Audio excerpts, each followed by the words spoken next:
All right, consistency kings and queens. We are back for day 4 already of the Crack Your Consistency Code Health Challenge, where it's really more about digging deeper and fulfilling these prerequisites before you dive in blind to yet another trendy fad of nutrition or fitness. So, what we've covered so far, we cracked consistency number 1 on Monday, and that was your conclusion.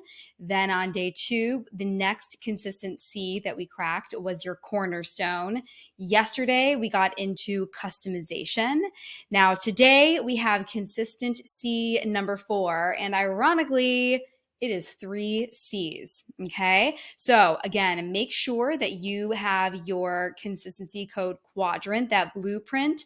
That is a template that you can have throughout the course of these 5 days to write each of the consistencies down, jot some notes underneath. But of course, I always recommend having some sort of journal or notebook throughout this program so that you can take ample notes and really get the most out of these 5 days. Okay. So let's get into the 4th consistency, which is actually 3 C's. It is, drumroll, calm, compassionate confidence. Alrighty. So think about it. Think about something beyond health and wellness, maybe a different situation that you really feel good about.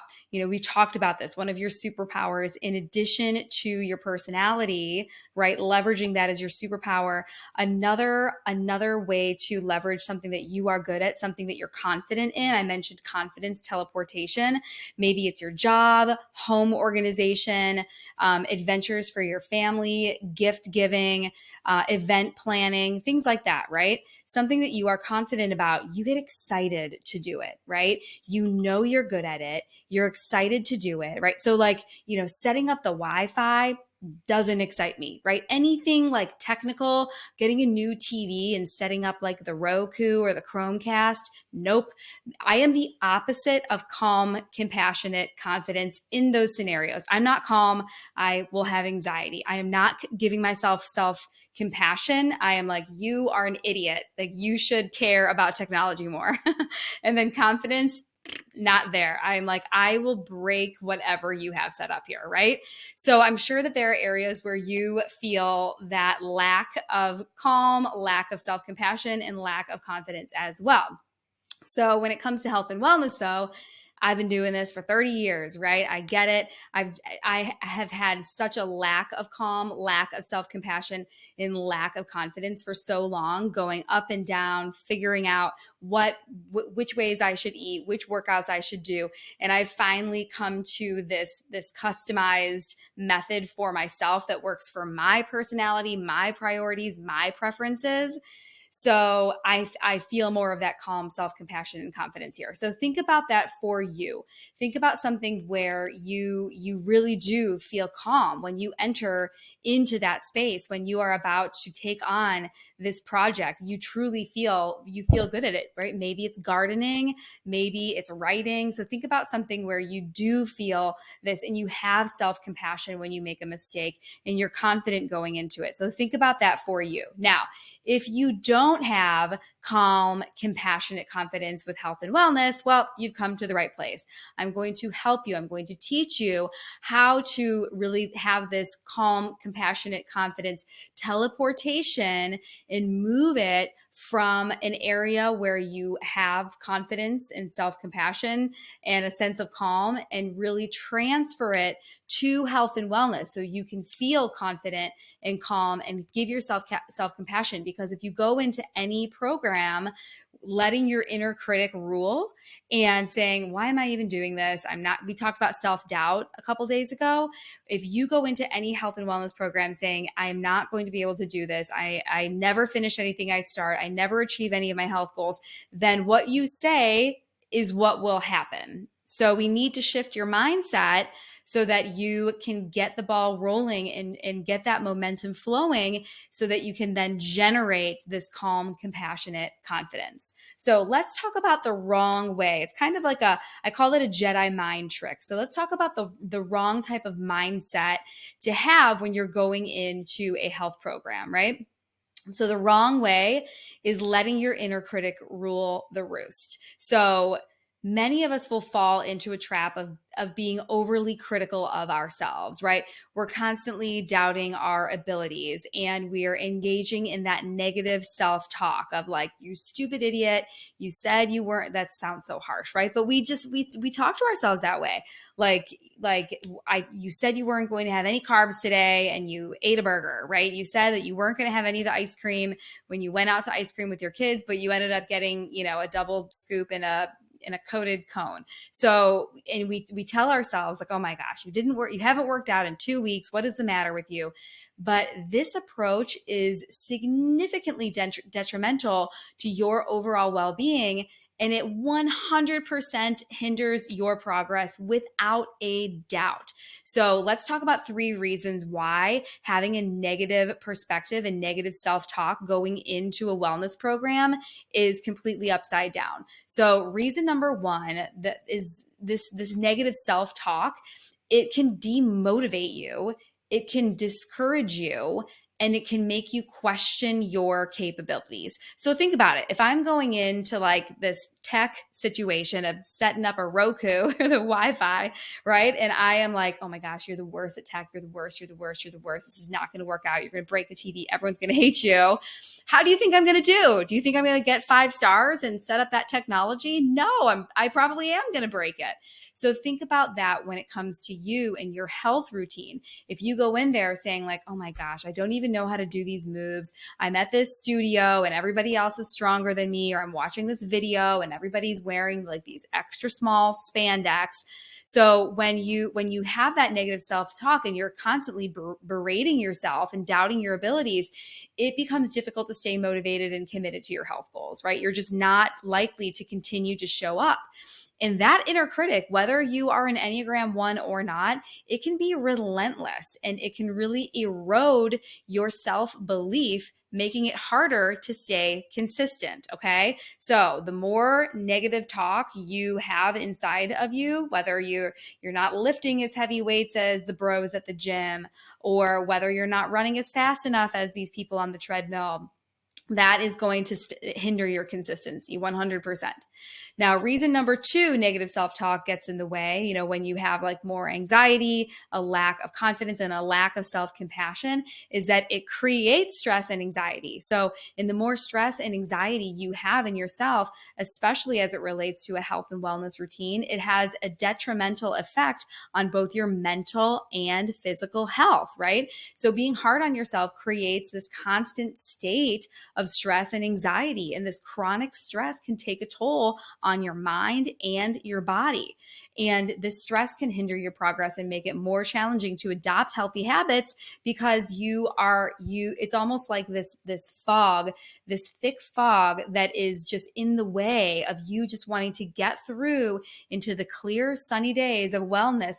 But this stress and this anxiety and this frustration and this discouragement, it's blocking you. It's almost like this thick fog that's like a bubble, and you're trying to get through it, but it's blocking you from getting to the goals that you want to achieve.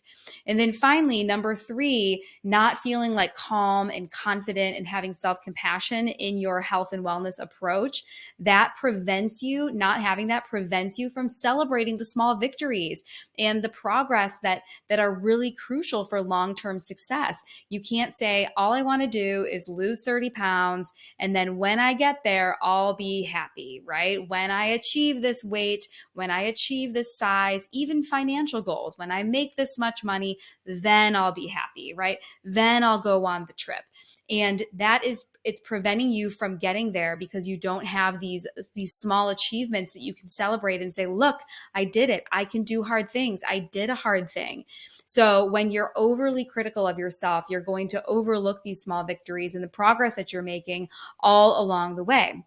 And celebrating these small milestones are vital to maintaining that motivation and that consistency. And then from there, that's what builds the confidence. So without acknowledging your small achievements, maybe it's you hit a certain number of steps during the day, or maybe you finally got 3 workouts in for the week, or maybe you took a walk during your lunch break, or you actually did skip some junk that your coworkers or your family were eating, right? When you acknowledge these achievements, it's easy to then continue that momentum and consistency. And when you don't acknowledge them, then you just get caught up in the negative self-talk and self-doubt.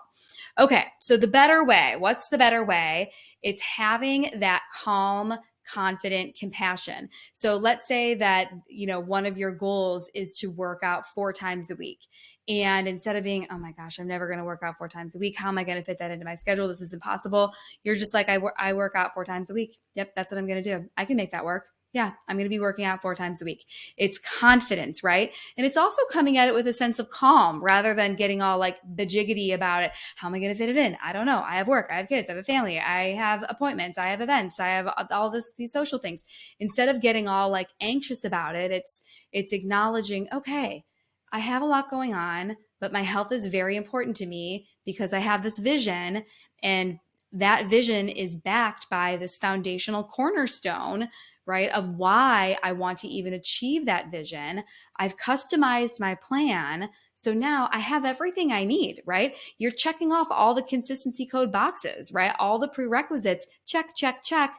I can be calm about it. I've got a plan. I've got a vision. I've got my why. I will make this happen. Alrighty. So I wouldn't even say that it's like being your own cheerleader. It's really more of having that like inner boss, right? That's like, I've got this. Whatever you're amazing at, if it's home organization or if it's like a musical instrument, you're so confident and calm and you have these great abilities there. It's channeling that same mindset to health. And maybe you're thinking, Katie, why don't you channel your calm, confident compassion and wellness to technology? No, this is not a technology course. And that's not one of my goals. All right. Okay. So now, similarly to the past few days, we talk about the wrong way. Now we're talking about the better way. And now there are 3 steps to help you create this calm, confident compassion for yourself. So let's get into them. All right, step number 1 is a method I invented called the zip. Now, what happens when we're like, I am so slow, I can never stick to a diet plan, I'm too tired to work out, what is wrong with me? All of those things, right, those stop us from moving forward. So that inner critic is not motivating you, it's really bringing you backwards. The zip is that when you start to have that inner critic telling you, no, you're worthless, why even work out? It's going to take forever. You say zip, zip, and you move along. Zip, right? You can say it out loud if you want to. It kind of gives it a little bit more punch. And people might think you're crazy, but I mean, would you rather be crazy or healthy? Maybe both. I don't know. But just say zip. All right. You can either say it out loud or say it in your head. But when you start to feel that lack of confidence and you're not giving yourself that self-compassion and you're starting to feel anxious about your health and you're just really down on yourself, the first step to acknowledge that is zip. Okay. Zip, zip, zip. Okay. I'm not available for that. I'm not available for that right now. Right. I've got goals to crush. Zip. Okay. Step 2 is something I like to call second thought wellness. And here is the method. When you have that first thought, right, the thought that is making you zip, sometimes that's incontrollable, right? I'm not going to say you just need to always think happy thoughts, right? Because that's impossible. So we've really developed this inner critic, and it's so persistent, and we're so hard on ourselves that it will involuntarily come up. Okay. It's going to come up. So while step 1 is zip, you need to know what to do next. And what you need to do next is acknowledge that you had an involuntary negative thought, right? It just came up. It's the way that you've been talking to yourself for decades and you couldn't help it. Now, once you acknowledge that and you say zip, while you might not feel in control of that initial thought, you are in control of the second thought. All right. So, second thought wellness. You are in control of saying the reverse of what you originally said, right? So it goes negative thought, zip, second thought wellness, right? Out of your control, zip, in your control. So maybe it's, I'm never going to lose the weight that I want to lose. I'm never going to be the size that I want to be. Zip. And then, hey, but I'm working at it. And small steps win the race, right? Every little small step is going to take me somewhere, you know? Or, oh my goodness, I can't believe I ate that entire meal last night at 10 o'clock. What was I thinking? I'm going to be so tired today. I have acid reflux and I'm not going to be able to work out. Zip. I learned that I should not be eating big meals at 10 o'clock at night. And today I'm going to try to eat a little lighter because I had that heavy meal. And it might take me 2 days to feel back to myself again, but I will. Right? Okay. So step 1, the zip. Step 2, second thought wellness. Step 3 is having an expectant mindset. Okay. I actually kind of learned about this a little bit through church. How when you pray, you should just be expectant that it's going to happen. Just like pray with expectancy. Okay. So, not to bring religion into any of this, as we all have different backgrounds and beliefs, but when it comes to your wellness with this calm, compassionate confidence, think of your goals and your efforts with expectancy, right? Like a 4-year-old wearing a Batman t-shirt. Like, I am going to crush this day. I'm going to crush this work. I'm going to show up for this workout. I'm going to make this salad. I am going to go to a new fitness studio, right? It's doing it with expectancy, right? So, because if you are working on something outside of wellness, right? Think of something that you might not feel totally confident in. Maybe you are trying to learn a new instrument and you go in there with like, oh my gosh, I am not going to nail this thing. I wasn't born musical. I'm not going to do this. Then you're obviously not going to do a good job. But if you're trying to learn the piano and you go in this with expectancy, like I'm going to figure this out. I have an expectant mindset here and I'm going to figure out this piano thing, then you are 100 times more likely to crush it. So when it comes to your goals and it comes to your mindset, it's really having that expectant attitude, right? Rather than self-doubt, rather than putting yourself down, it's zip it. And it is, you're in charge of that second thought, right? And then it is, I am expectant. This is expectant. I will achieve what I want to achieve. And it's not being cheesy. That's the best part about it. That's why I like to use the words calm and confident and self-compassion and expectancy, because it's more matter of fact, right? It's a little bit more logical than like, you go, okay? So that's really keeping that calm composure. Is composure another C? Add it to the list. Then that like believe you can achieve your ultimate health goals. All right. So per usual, instead of me saying, okay, go off and figure out, because your steps are going to be here are your steps. Okay. So in your homework today, your assignment, number 1, that negative thought, what you're going to zip, write down the negative thoughts that you tend to unveil. What comes up? What are the negative thoughts? What's that negative self-talk that you're telling yourself? Okay, so what are you going to zip? That is step 1 in your assignment. And then step 2 is, what is a second thought that you are going to think instead? Okay. So, right, I'm sure you have a list of like 5 to 10 negative thoughts, if not more, that'll come up. So list whatever comes to mind. Your second thought, it's probably going to be a somewhat of a smaller list, right? Because you haven't thought about it before. You've thought the negative thoughts a trillion times over the past 30 years. But for the second thought, it might take you a little bit. So it might be a shorter list. And then the third piece of the assignment is, what is your expectant attitude when it comes to your vision specifically, right? The second thought is related to the first negative thought, right? You can control that second thought. but the expectant attitude is either in that moment or related to your vision. Okay. So that's your homework. That's your homework assignment. And instead of me saying like, okay, so go on and just do that assignment and everything will be great. No, I know that people make mistakes. I know that it takes time to really solidify new habits like this. So let's talk about what mistakes can happen. So what I'm going to do every day, I've kind of done the mistakes in a little different way. So today, what we're going to do for the mistake is a calm mistake, a compassionate mistake, and a confident mistake. Okay. So let's first talk about when you are trying to be calm when it comes to your health and wellness efforts, but you're just not, right? So one mistake is really overloading your schedule without taking time to just zen, right? To chill. So with this calmness, it's hard to just think calm when you are not behaving calm. So even if you have all the goals in the world and you're an Enneagram 3 and you want to do it all and get it all done, you need to carve out times. I'm not even going to call it self-care. It's just carving out time for silence.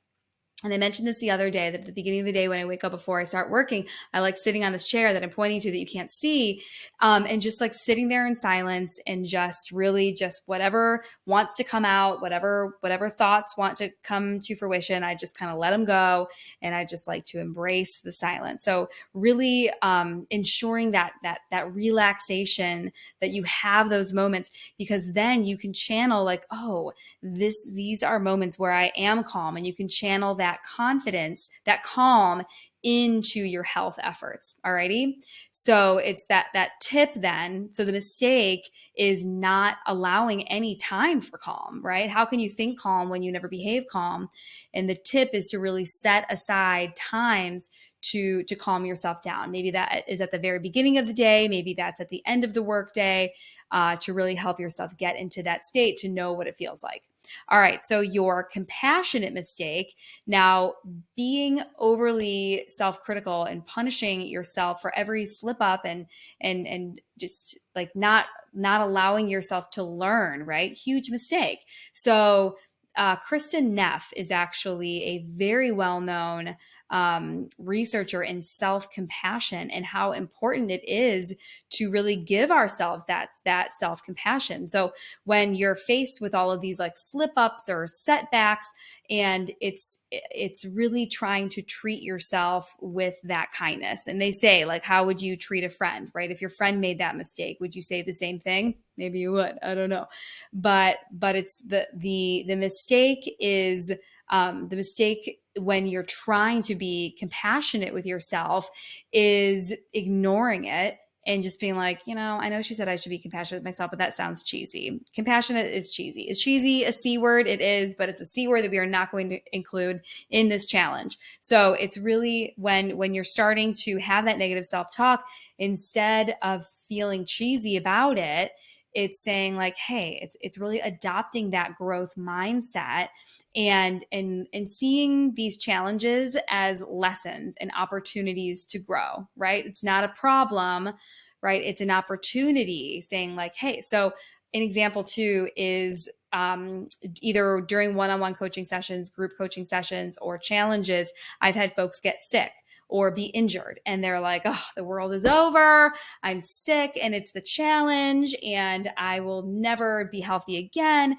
It's instead flipping that and saying, oh, actually, I'm going to use this as an opportunity, right? I'm in this health challenge and I'm sick or injured. So I'm going to use that as an opportunity to learn how to stay healthy even while I'm sick. Oh, I'm injured. I can't work out. Well, I can eat really healthy, or, oh man, I'm sick with a stomach flu, like I don't want to do anything. Well, and obviously you can't work out with that too. Well, I can work on my mindset. So the mistake is just like thinking it's too cheesy and just throwing in the towel. But it's really, the tip is to then take that and use whatever issue you're facing as an opportunity to grow.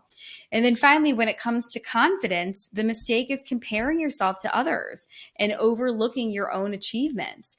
And the tip there is to really set your own, right? You have your own vision and your own cornerstone and your own customization. It's totally different from Sheila and Gary. So it's reminding yourself of those visions and your values and your personal wellness system and saying, you know what, I know Sheila and Gary's, they've got their CrossFit going on, they've got their keto, they're getting up at 4:45, but that's not my plan. And I'm going to stick to my plan, right? And I'm going to be confident. I'm going to show up and stay in my lane and be confident about my plan, okay? All right. That was day 4. So we covered consistent C4, which was actually 3 C's, right? The calm, confident, compassion. And we talked about the 3 reasons why you need this calm, confident self-compassion when it comes to approaching your health and wellness routine. We talked about the 3 steps to instilling this mindset, right? The ZIP, second thought wellness, and expectancy. We talked about the mistakes in each of the 3 C areas of calm, compassion, and confidence, what mistakes people typically make, and a tip for each of those for you to overcome that mistake. Cool. Alrighty. So tomorrow is day 5. How did that happen? But tomorrow you are going to acquire the critical key to cracking your complete consistency code. All right. There are these 5 units. We've covered 4. There's 1 more to go. And a quick reminder too that the Triple Fit wellness program, this 9-week program I have, it's kicking off September 4th will be onboarding week. So you can hop on over to wholehearted.com/triplefit waitlist to get on the waitlist and learn more about it. And I will see you tomorrow.